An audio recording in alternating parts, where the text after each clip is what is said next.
In and out. 100.7 WZLX, here's Jimi Hendrix. That's it. That sounded like an infomercial, man. No, that does sound like an infomercial. Yeah, but anyway, the weird thing was that the way in which you got fired was like over the answering machine. Yeah, over the answering machine. I came home and there's a message. We won't name any names, but I just heard, Downs, give me a call. You're not on the schedule this weekend. Or any other weekend. That's when you knew, I think. Yeah, that was pretty much it. It's funny because we did one more. Big hint. We did one more. We did sort of man-on-the-spot interviews when you knew that things were not going well.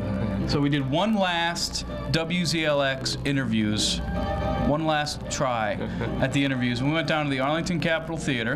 And we Mass Ave. Yeah, we know where it is. Yeah. We interviewed some people and went across the street to the chocolate bar where they got chocolates and ice cream and all that, and interviewed people there. And we'll show you that later on. And also, we're going to be talking to Rob Sheftel, who's in charge of the public access down in Hartford, Connecticut for Cox Cable. Cox Cable. And we're going to ask him a little bit about what's going on with public access down there. I know there's a lot of sort of back and forth in terms of what might happen with RCN. RCN supposedly was going to come into this area. They've been allowed to come into Somerville. They haven't gotten all the wires up because they got to string their own wires. You know how we have cable here for Media One. Somerville, they have to string an entire new set of wires, cable or whatever, BNC cable, I think that's what they call it, for the other cable company. Now, if you talk to these people at RCN, now again, this is not an infomercial for any particular, we have no loyalties to companies. No loyalties to nobody. Anything. But one of the things is that it's interesting to talk to the RCN people because they're out in front in Davis Square talking your ear off about the revolution and things like that. They have their nice they have a little Hummer vehicle. Yeah, they have a Hummer. A Hummer vehicle. Now, I was very interested in what was going to happen because I think public access is a good thing, and I was interested in what was going on in Arlington with public access. I know there's been a lot of back and forth, and just talking to the spokesman for Arlington Public Access, he's getting slammed. There's a lot of stuff going on, a lot of changes, and I could tell by talking to him that he's sort of caught in the middle of this big to-do. Hoopla. I mean, there's all these. I went to the library, the Robbins Library, and found all these articles. From the Arlington Advocate, and our apologies to the Arlingtoneer, by the way, for this. But, there's, articles such as Town will review Media One Pact. This is back in August. There's articles about ACTV moving out of town for now. Right now, the ACTV studios are actually at 88 Sherman Street in Cambridge. They're sharing the studios with Cambridge Public Access. CCTV. And they're looking to build here in town, but there's a lot of things they have to deal with. And the guy, the spokesman I talked to, just seemed overwhelmed by a lot of the hoopla. There's a lot of stuff going on, a lot of red tape you got to go through, and there's a lot of back and forth between the cable provider, Media One, and everything else. And in talking to him, I sort of asked a few questions, and I was a little abrasive at first because I've been noticing that a lot of these things on public access and ACTV have been Media One productions. And I thought, geez, that's not the point of this thing. It's for, people for the public. Who want to do things and want to produce their own shows. One of the problems is right now that they don't really have the space or the equipment to do it. And in talking to him, he said that we could, if we wanted to use the editing equipment, which is like, if you want to edit equipment, but they don't really have too much of the stuff that they used to over at Mystic Street. They used to have the whole big studio, and they have bands in there, and they film all kinds of stuff. But right now they're sort of in limbo, so it's a little sketchy. But one of the things that I asked him, I said, how come all these shows are tagged as Media One and it's supposed to be public access? And he said, well, we're branding the programs that we do right now because we want to brand them with Media One's tag, because if RCN comes in, there's going to be a whole shuffle about who produced what and who did what. Now, if you talk to these people at RCN, they have the revolutionary logos, and what was it? They had a statue of Stalin. Join the revolution. Join the revolution. They have all this kind of. We got a couple of things Mount from Rushmore. them. A couple of things from them, like we got a coffee mug here from them because I kept talking to them, and they said, "Here, here's a coffee mug. Get out of here." There you go. Yeah. There you go. And they gave you a T-shirt, RCN. It says, "Join the revolution." Join the revolution. Yeah. Well, I was kind of interested in the whole thing because I got the pamphlet here for RCN. Where is it? Here it is. Anyway, I got the channel lineup. Now, they also have phone service, and they keep hawking this phone service to me. I'm all set with my phone, okay? I don't need any phone. I'm okay. I got the AT&T. I'm happy with that. I'm cool. I don't need it. I don't need anything else, okay? So I said, I'm interested in the Arlington area when the cable will be here in this town. When will RCN be in Arlington? Oh, wow. It's always sort of a, they don't really tell you because they don't know either. It's a very long process. I mean, Somerville got the nod. RCN got the nod from Somerville to come in, but it's been a long time before they're actually going to be up and running. So I got the lineup here for the RCN, and on here they say that there's going to be 1, 2, 3, 4 public access, local access channels on RCN, which is kind of weird. But of course they always play that up. I mean, it's like, I think at one point they were telling me they have time machines that they're going to be able to serve the public with. And right. If you want to go back in time, forth. No, but then they give you the T-shirt, and I kept saying, I'm interested in the cable, and they kept trying to hawk the phone service and the internet. And I said, I don't have an internet thing. I don't. And then he said to me something which was really, really stuck in my mind. He said, "You're paying too much for your phone bills." I said, "Wow, that's quite the marketing." Really? Marketing technique. Can I? And then I said, "Well, I'm not interested. I just want to find out about the cable." And then he just put this T-shirt in my hand. Hey, kid, here's a T-shirt. Get out of here. Put a coffee mug in my hand and told me to get out of here. Anyway, so they're stringing the wires up in Somerville. I don't know what's going to happen. It's going to be a while. But anyway, so I'm looking through the paper, right? Because I read the paper. And I get this thing here. It says RCN is going to raise the cable rates by 12 to 25%. What kind of revolution is that all about? And incidentally, it's the second anniversary recently of the Telecommunications Act of 1996, and it's strange because the cable rates have gone way up.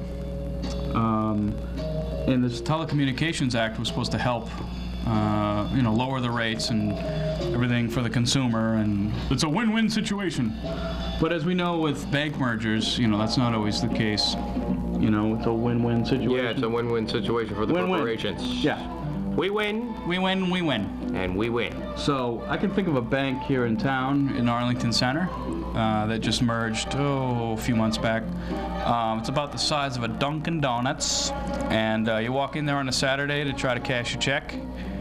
And you better take a number, because it's a little crowded in there.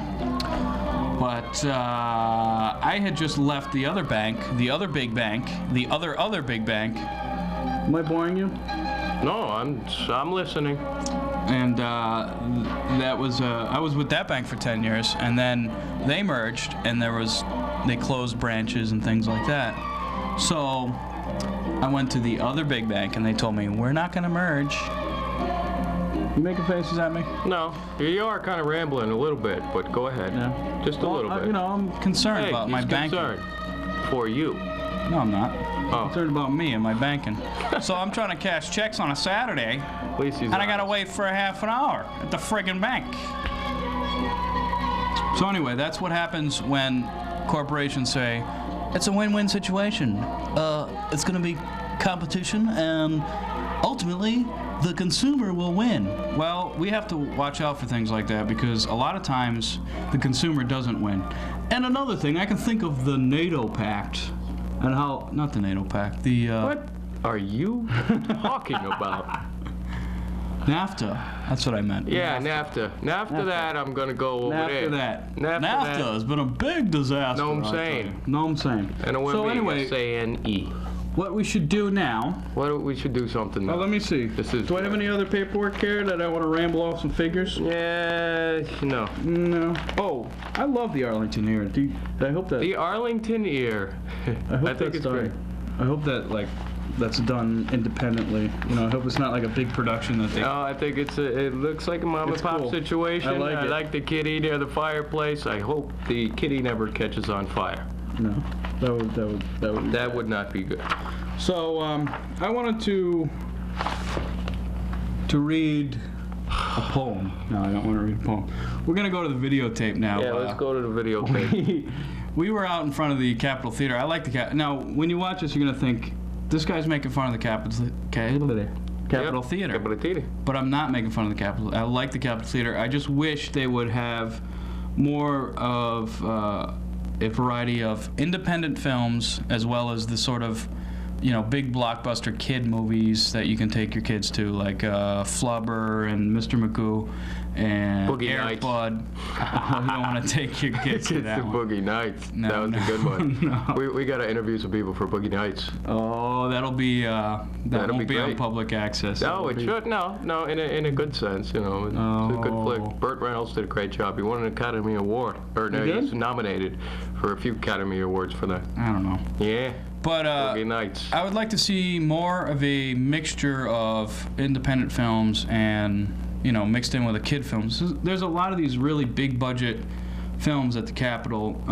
Second Run, you know, Air Buds and Flubber and all these big Disney type movies that are really, I mean, there are some good movies that are done, I'm sure, by independent filmmakers that are not for kids, that are not as bad as these movies. And I just want to see at the Capitol Theater, I want to see a more diverse selection. Well, no, it doesn't have to be like an art house, you know, movie theater, but I just want to see a little bit more of a variety so they can attract more people and so that there can be no more parking for anyone all. They got to do something about the parking. I don't drive. There is no parking. But I take the bus, and I tell you, people park in the bus stop, and I get a little angry. You might recognize me from the guy saying, "That's a bus stop. Get out of there." I'm gonna have to ask you to move your car. But maybe we should just go to the video. Yeah. Sounds good. So here I am interviewing people at the Capitol Theater, and then we're gonna take a little trip to the chocolate bar and talk to people there. Yeah, bye. Zippity doo dah.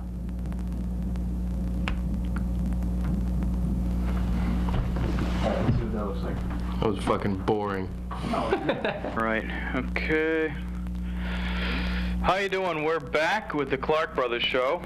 On the phone with us right now is Mr. Rob Sheftel, and he works down in Hartford, Connecticut, at the Cox Cable. That's right. Is that right? And what exactly do you do down there at Cox Cable? Well, I'm the public access supervisor for Connecticut at Cox Communications, and one of the major things that we do is provide public access service to the community. What that means is that we provide equipment, which is video cameras, audio, tripods, studio equipment, and even a mobile studio to the public. But we also provide training on all the equipment. We also provide a studio and an edit suite. And on top of that, we have a programming department that programs shows 7 days a week. Huh. Now, right now in the Arlington, Mass area where I am here, there's been a lot of controversy, so to speak, about competition. There's a cable company called RCN. I don't know if you're familiar with them. No, I'm not. They're a cable company that wants to come in, and one of the first communities here in the area that is actually going to be having two cable companies is the Somerville, Mass area. Now they have RCN and Media One, which are two competing cable companies in the same area. How do you think that's going to affect public access in general as a whole? Well, it can affect it in one respect, that the community outreach portion of public access could get better or could be withdrawn. It depends on what direction the company wants to take. I know that we're having the phone company by us, SNET, which is Southern New England Telephone, is threatening with competition, and Cox Communications is dedicated to making and providing a lot of service to the community. And so we're strengthening our efforts with the community by providing better training, providing services to the community that go beyond what public access is made mandatory to do. Meaning that public access, we're supposed to just provide bare minimum. However, we're going beyond that, and that's what competition is forcing us to do. But we want to do this. We want to keep customers. It's extremely important to show that we care. So with the cable companies coming in your area, it could affect it dramatically. There are these things called the franchise agreements. I'm not sure how they do it in Massachusetts. I know that in Connecticut we have franchise agreements, and they're special to the cable company that's in that particular town. Okay, every town or every cable company that's in a certain area has to have a franchise agreement. Now, I don't know what's going to happen with this type of franchise agreement by you. That it may not be obligated to have a public access in town. Maybe the cable company might not even have to have it. Here's the interesting thing. We have the channel lineup for the competing cable company that wants to come in. They have 4 local access channels down here. I don't know, is that unusual to have 4 public access channels? They probably have Now they have one channel that is channel 3, which is the RCN channel 3, which means it's sort of like what happened right now is that we have Media One has sort of has a situation where they produce their own programs, and they sort of have their own little channel, so to speak. So it's not a public access channel per se. But then they have a PEG channel, which is. Can you describe what PEG is? Yeah, PEG is the. You have your government, your education, and your public access. So there's your PEG, but the public access basically is for the people in the community to have access to the channels. For instance, you can put a show together yourself, and as long as you follow the rules of the cable company, and if you follow all the right rules and follow all the policies, you should be able to be put on. Can I ask you a question, Rob? Sure. As far as the rules of the cable access company, what would that entail? Is it different for each town or whatnot as far as content of the show or whatnot? Is it up to the head of the cable access situation to decipher whether, if not, the content is airable? No. Okay, 2 things. First, every cable company that's in the area that has a public access can decide on what the rules are. However, they cannot decide on what content can or cannot be put on public access because it's federally mandatory to allow all kinds of views and opinions and expressions. That's what public access is all about. Right. There's a commitment that has to be there by all cable companies. So if, for instance, a show is not put on and someone had said because of content, they could be in trouble because that. I see. You have to let. I don't. When I even as far as a profanity or pornography or whatnot, I mean. Well, I think there's a point. If you're doing things about, I could see you're not allowed to make money or do anything with commercialism. You can't do that. Right. So if that was happening on our channel, I would not put a show on, and I have all the right not to put a show on because of commercial. Because I could say it's commercialized. Yeah. However, if someone came to me and wanted to put on a nude show, I wouldn't want to have it on, and I could probably tuck it away late at night because I have as long as I put them on. But we have to put them on. Can I ask the weirdest show that you have put on so far as of yet as the head of the public access down there? Well, there's a show called Bread. Right. And the guy is an atheist who talks about bread and how he hates God. Oh, that's interesting. Talks about bread as far as the... Making bread. Making bread. Making bread. So it's like kind of a cooking show. Yeah, it's kind of a cooking anti-God show. I like it. That's cool. But we got all kinds of shows. I mean, I have a blind eye to the shows that are coming out for content as long as they do follow what we're asking them to follow. For instance, you have to have a disclaimer on all shows that come by us. Yeah. And you also have to have a certain amount of lead time, and there's a couple of little things that you need to have before a show goes on the air. Just so it's presentable, so that there's that's technically feasible, right? Okay, and things look good. So it's like a half-an-hour show or an hour show, and not a 27-minute show. Absolutely. Well, and then instead of somebody just sending in a videotape of somebody going, yep. I mean, if you had a show of you guys just sitting there hanging out, doing nothing but talking to right in front of the camera, maybe swearing a little bit here and there. I mean, you're allowed to put that on public access. Right, we're not that stupid. Now, Rob, if we sent you a show with us just saying, would you put it on? It's not up to me to decide that. You just put your middle finger up. I'd put it on. Oh. If you just did that, I mean, it's kooky as hell. But I can tell you this much. I mean, you cannot deny somebody that because you're just screwing around. Let me just tell you, if you ask me about the weirdest person, we actually have this one person. I can't mention his name because he's probably popular all over.